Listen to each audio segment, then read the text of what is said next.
Welcome back to the Drone Camps channel and Happy New Year to everybody. And thanks for subscribing in 2023. We reached 195,000 subscribers on the channel this year, well over millions of views, and we're up to about 43 million views.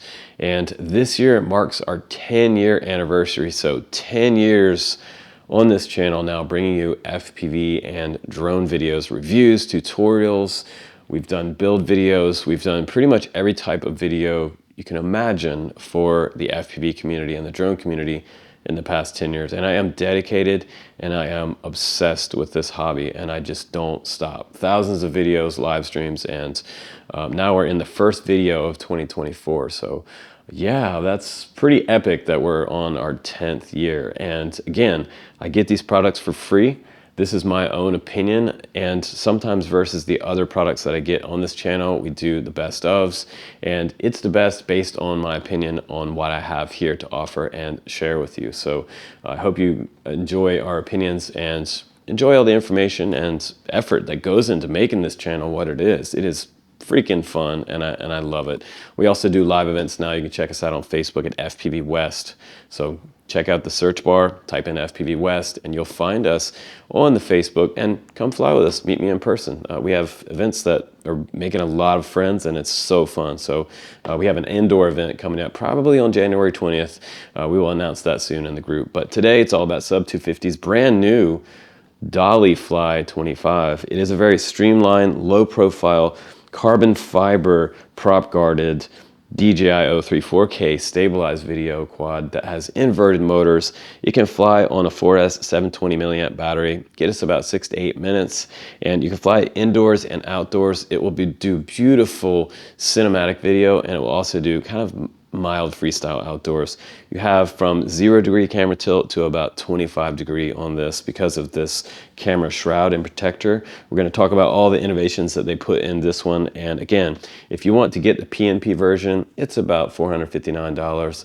The ELRS version is going to be more expensive, and TBS Nano RX is also available. I don't see that there's an analog version available yet, but yeah, if you want to bind it up to your gray remote, that is the DJI transmitter to the FPV transmitter, the DJI-03 on here can work as a receiver. So you can bind that up using your bamboo skewer, bind it up, and it will work with your DJI radio. So that's what I'm gonna fly today. That's what I have around, and I just didn't want to wire up a receiver to this when I could already use my DJI remote. So without further ado, guys, let's just jump into the quad itself. Let me show you about the quad. We'll do a little bit of flight test. And yeah, I'll give you my final opinion on the DollyFly 25. Here we go. Okay, so this is the box you get. And again, this is $459 to start. It has pretty nice packaging on here too. This is the one thing that I noticed. This is one of the largest quads that I've received from Sub250, but it's still under 250 grams. And I really have to say the box is nicer than other boxes that I've gotten in the past on this channel. So they really are stepping up their printing on their boxes. It's a nice smooth kind of matte finish on this. It says Dolly on the back, and it has QR codes on this side, the logo there. And it does have specs for what's inside the box. The VTX is the DJI-03. It has the flight controller. It's a Red Fox A3 35 amp AIO flight controller, so it is a single stack. And it has PNP DJI for the receiver. And inside the box, let's go ahead and spin this around and open it up. There were some accessories in these two boxes, and this was underneath the plastic wrap in the box. The accessories in the box seem to be pretty decent. We have some extras in here that was kind of nice for them to include in this quad. We have a nice strap in here, and this looks like it's going to accommodate that 720 milliamp battery. If you take that off, it has a little rubber grip on this side for grabbing onto the battery, Velcro on this side, and the logo here, which is kind of cool. You get some extra hardware here. It's longer screws here for your quad, as well as some, these are HQ props, and these are Cinewhoop style props, and they are the HQ DT63MMX3 V2 propellers. They have a little bit of a wide cord with kind of a bull nose on the end there, and two M2 bolts go through these to mount down to your motors. We also get some prop hardware here, which is going to go through these propellers to secure them to the motors. 4 extra grommets in case one tears, which does happen sometimes. 4 stage grommets are holding your camera housing on, so it's kind of a floating O3 on this quad, which is nice. You get a sub M10 GPS stand, which goes right on the front of the quad with 4 M2 bolts that you have in this pack right here, as well as a decased GoPro style mount here, or the Insta360 Go. You gotta get some extra mount hardware, an M2 Allen wrench, and 3 extra dust covers for your VTX, which is pretty cool. And you get an M3 with a little bit of sticky battery pad here as well. So peel this off, it's pretty sticky on this side, and this is the adhesive side that goes down to the quad body, as well as 4 extra tiny little miniature zip ties for holding down your receiver antenna. Now before we fly, I wanted to show you the weight of this quad and with the battery on there. So the weight with the quad only is around 160.2 grams with the 4S 720 milliamp battery with the XT30 connector on there. That's going to get us just under 250 grams. And look how close that is, 249.2 grams with the DJI-03 camera on board.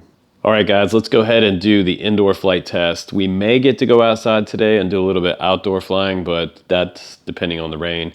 Right now, we're gonna lower the camera angle down to about 0 degrees tilt. So for indoor videos, if you're doing indoor real estate with this drone, this one can do that. It can do pro indoor real estate at 2.5 inch. You can easily fly indoors. So let's go ahead and plug in the quad now.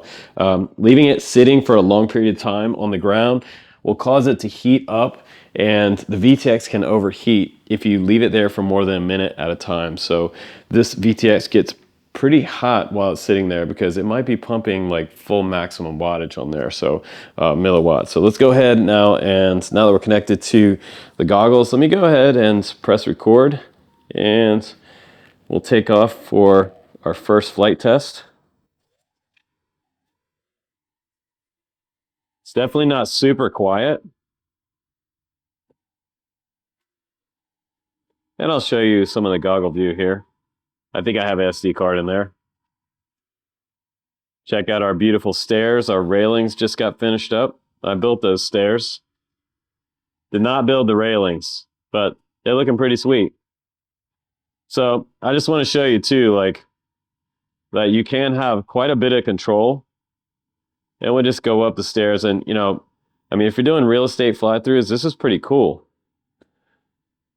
You can see how much control I have here in between the stair railings. And I mean, if you're somebody who's brand new to FPV, you're not going to be able to have that much control like right out of the box. Like, don't get confused. It does take a bit of years of practice to learn how to fly and make perfect videos. But you know, start outside, do your indoor videos later. Hi, Happy. Hi, Happy. She doesn't seem to be too scared of it today.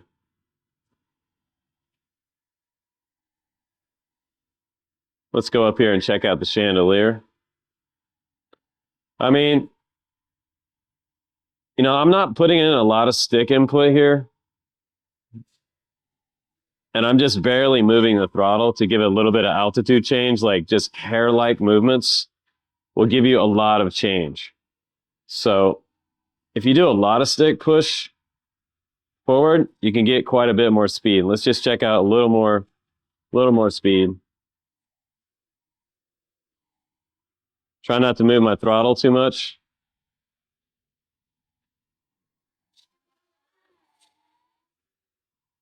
So it has a lot of speed. It can fly slow. And I feel like with 1404 motors, you could freestyle this. It's going to be mild freestyle. It's not going to be like a 5-inch, but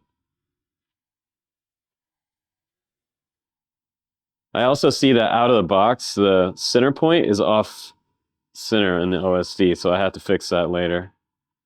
And I usually don't fly with a center point on my OSD. At 3.5 volts.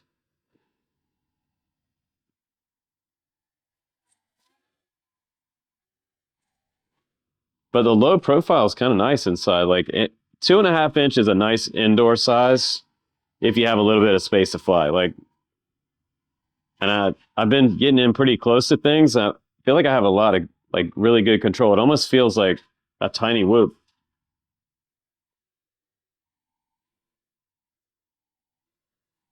That's pretty fun. See how low we can get in here. It's pretty good. It's pretty good. I really do want to try it outdoors. I'm hoping that the rain cooperates today. It's 100% chance of rain today, so I'm not making any guarantees here, but very nice out of the box. And this battery is pretty much done at this point. That was a lot of fun.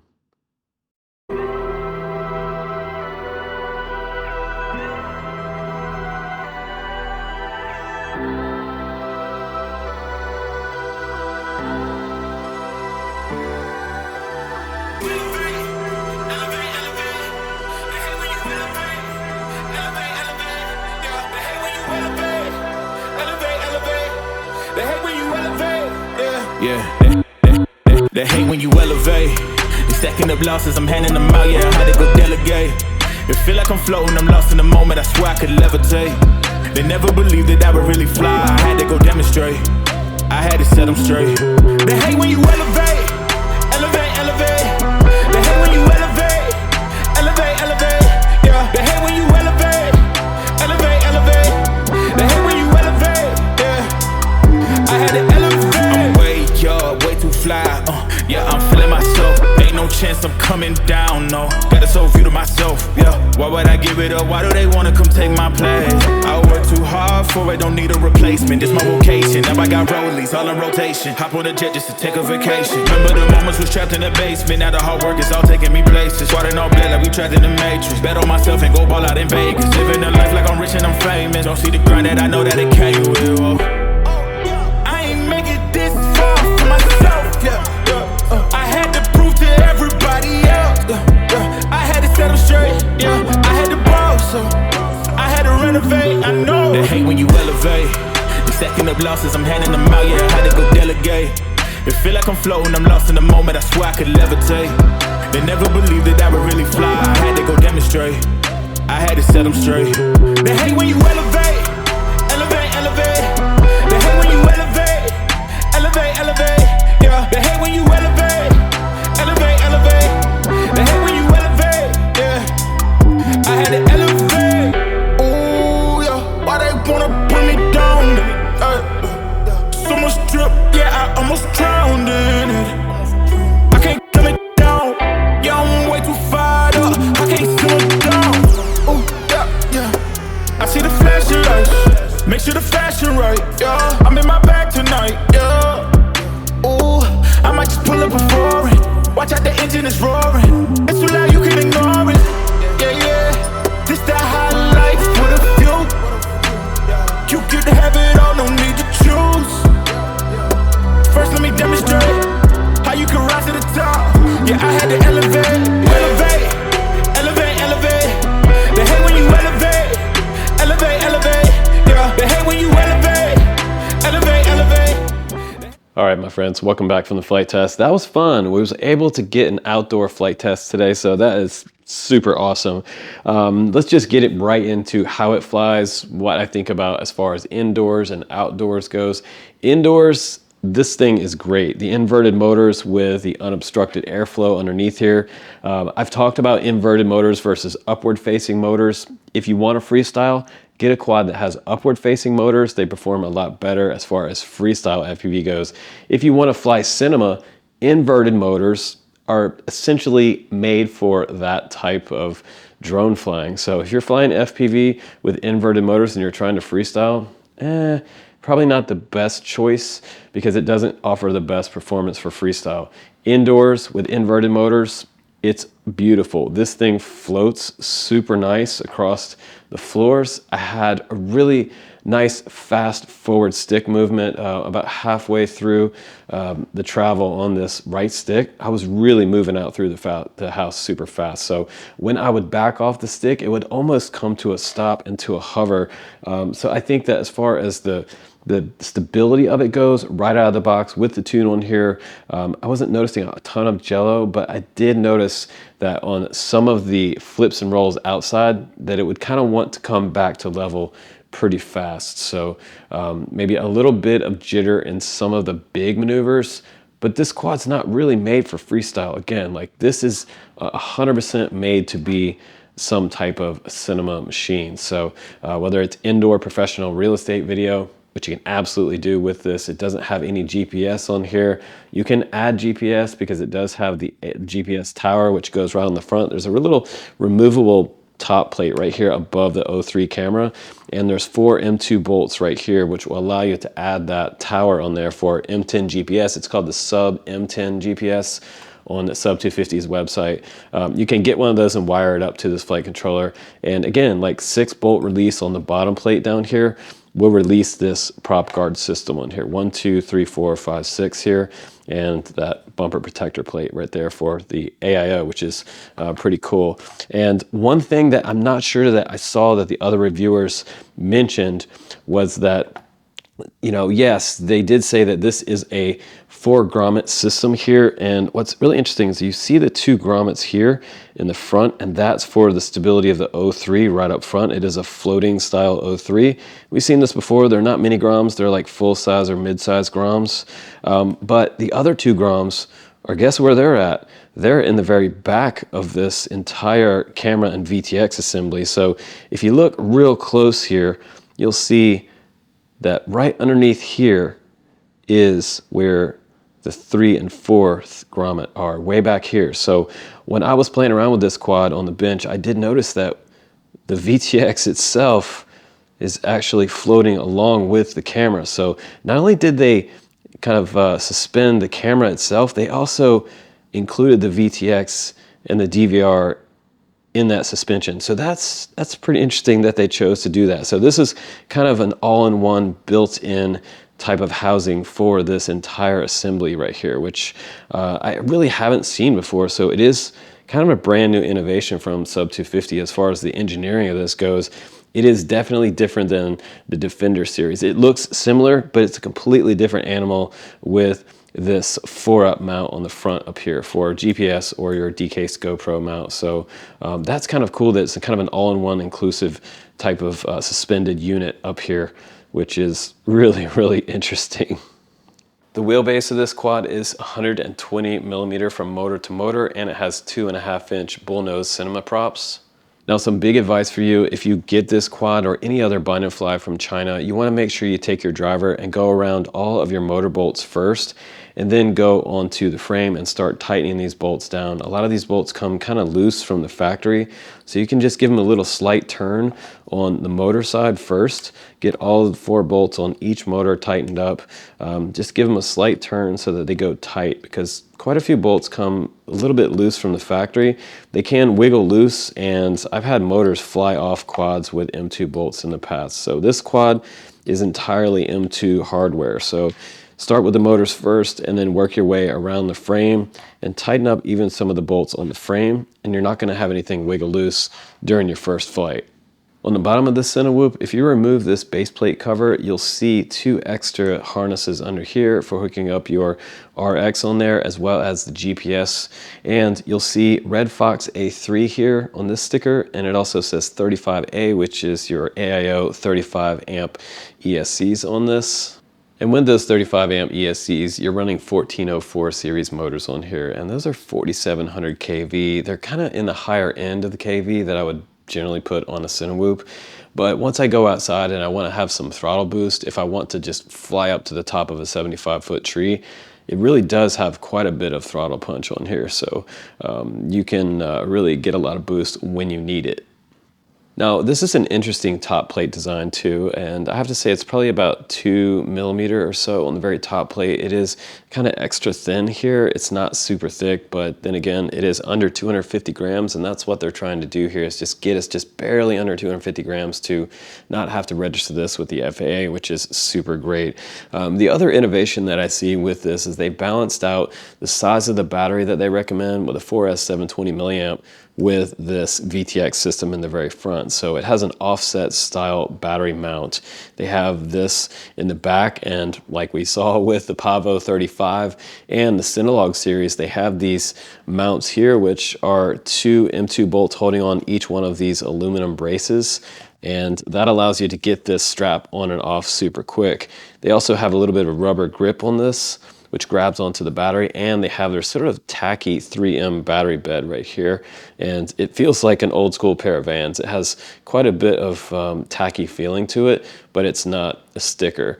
Now, one thing that I have to show you is that once you get the battery on the quad, one of the things is that there's not a lot of room between the back of the battery and where you're gonna plug in the XT30. So if you look right here, there's just really kind of not a whole lot of space to plug in this battery. You can flip it over the other way and have your balance connector up here, but still you're kind of fighting to have a lot of access to the XT30 port. So that's my only beef there with this quad so far. I really do like the flip down design that they created as well. Like, we just took a trip, we flew Southwest, and I was able to just throw this in my bag as a carry-on.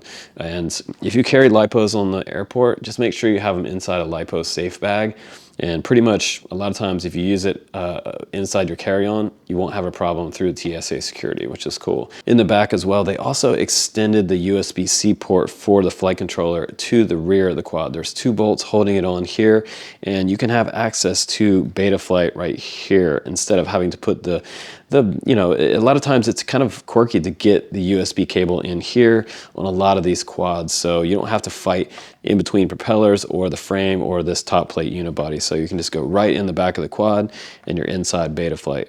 Now, I didn't watch a lot of the other reviewers' reviews on this quad. I only checked out Nick Burns, and his seemed to be, you know, kind of around the same as mine as far as the flight performance goes. It's not a freestyle quad, but it is an excellent indoor quad if you want, and a cinema drone, and that's really what these are made for. And you know, I've seen some talk recently about inverted motors and why Cinewhoops have inverted motors, and you know, I've talked about this for almost 10 years on my channel, way back when I first saw inverted motors come out. If you remember, if you rewind way back 10 years ago, if you're around, do you remember the Nano QX from Horizon Hobby?